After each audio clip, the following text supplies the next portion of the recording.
여러분 블로그 하다가 명예훼손 신고 받아보신 적 있으신가요? 저는 몇 번 받아봤는데요. 막 경찰서를 가는 건 아니고 네이버에서 안내 메일 날라오고 게시물이 바로 비공개 처리됩니다. 별거 아니죠. 그 게시물을 버릴 거면 버리고 살릴 거면 억울하다라고 하면 되는 겁니다. 저는 딱히 문제될 만한 행동을 한 건 아니었고 업체가 약간 질이 안 좋게 행동해서 권리 소명을 하고 포스팅을 다시 살렸는데요. 여러분들이 포스팅을 쭉 하시다 보면 이거 문제되지 않나 싶은 상황들을 계속 만나시게 될 거예요. 너무 조심하면 할 수 있는 게 점점 없어지고 조심하지 않으면 블로그가 위험해지니까 이번에 제가 실제로 겪은 사례를 통해서 포스팅할 때 고소당하지 않는 법, 신고가 들어와서 계좌 중단됐을 때 어떻게 해야 되는지, 그리고 저는 오늘 말씀드릴 사건으로 수익화에 대한 시야가 확 바뀌었는데 이런 포인트들을 말씀드려 보도록 하겠습니다.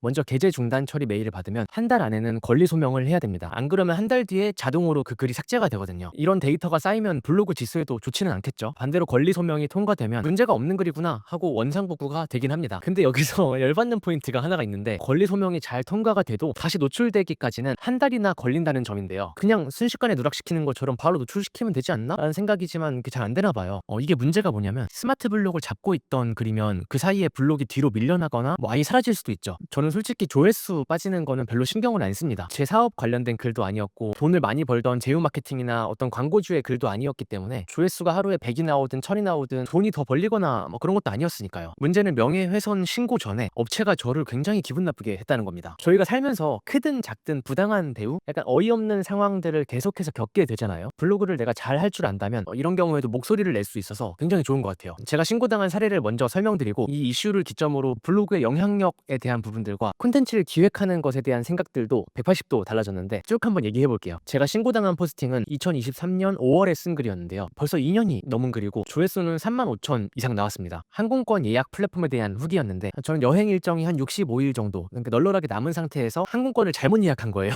그래서 하자마자 취소하려고 했는데, 가고 오고 하는 항공 편당 최소 6만 원 수수료에 추가적으로 중개 플랫폼 수수료라고 그것도 10,000원 정도 붙고, 저는 베트남 항공편이라서 저렴한 거였거든요. 근데 이 비행기 값이 비싼 경우에는 예약 취소할 때 위약금이랑 수수료가 수십만 원 넘게 나온다는 다른 분들의 글들이 엄청 많이 있는 거예요. 이게 그 당시에 좀 어이가 없었던 게, 여행 날짜 직전에 취소한 거면 당연히 위약금 내야 되잖아요. 근데 일주일 이내에는 위약금 얼마, 30일 이내에 취소하면 위약금 얼마, 이거 당연하죠. 근데 30일 이후에 30일 이상 얼마인 거예요. 여행 일정이 1년 남든 2년 남든 10년 남든, 10년 전에 예약할 순 없지만 어쨌든 기간이 얼마나 남았든 최소 위약금이 편당 6만 원, 왕복 12만 원, 여기에 수수료까지 붙고, 이게 좀 실화인가 싶더라고요. 저는 되게 덤벙대는 편인데 와이프한테 내가 예약할게 걱정하지 마 하고 말하자마자 잘못한 거라서 등에 막 땀이 나는 거예요. 네이버에서 다른 사람들 후기들도 좀 보고 그 회사의 고객센터랑도 소통을 해봤는데 정해진 룰이니까 어쩔 수 없다는 얘기가 돌아오더라고요. 그래서 저도 포스팅 내용에 우리 잘못이긴 하니까 예약할 때 체크를 2번 3번 꼼꼼하게 하자, 이런 말들을 적었습니다. 근데 생각보다 조회수도 많이 나오고 댓글이 꽤 많이 달린 거예요. 실제 예약하신 분들 중에 엄청 큰 비용에 수수료를 내신 분들이 하나씩 하나씩 댓글을 달기 시작했고,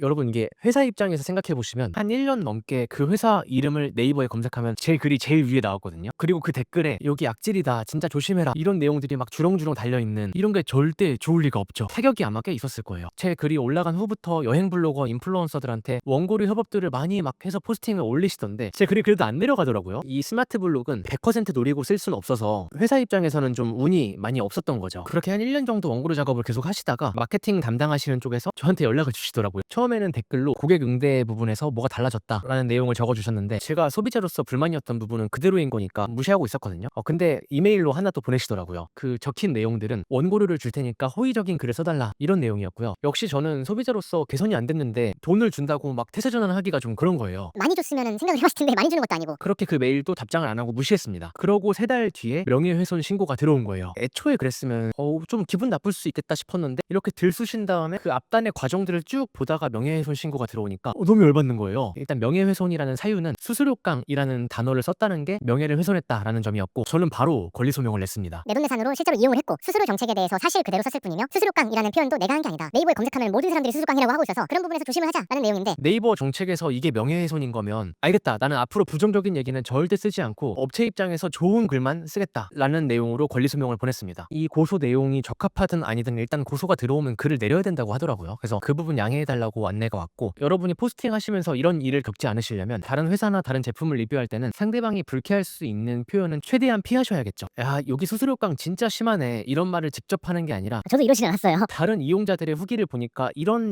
점들이 많더라. 회사의 규칙이 그렇고 나도 문의해봤는데 안 되더라. 조금 어이없긴 하지만 우리가 먼저 주의하자. 이런 식으로 정보를 전달해주면서 감정을 살짝 섞는 정도로 표현하는 게 약간 애매하게 느껴지면서 안전해지거든요. 특히 연예 쪽이나 이슈 컨텐츠처럼 사진이나 영상을 내가 찍은 게 아니라 가져다가 쓰는 경우라면 조금 더 조심을 해주셔야겠죠. 그리고 게시 중단 메일이 오면 저희의 선택지는 두 가지입니다. 첫 번째로는 그냥 비공개 처리해서 넘어간다. 두 번째는 저처럼 권리 소명을 한다. 저는 오늘 설명드린 사례도 그렇고 최근에도 몇 번씩 겪고 있거든요. 막 불법적인 내용을 다룬 특이한 케이스가 아니라 양쪽의 이해관계에서 비롯된 문제들이라면 이런 일이 있었다고 해서 블로그가 저품질되는 건 걱정하지 않으셔도 됩니다. 그래서 보통은 막 싸우거나 그러지 말고 게시물을 비공개하는 게 정신건강에 이롭고요. 저처럼 억울한 느낌이 들거나 부당하다, 열받는다 라는 마음이 들 때는 뭐 권리 소명을 하시면 되겠죠.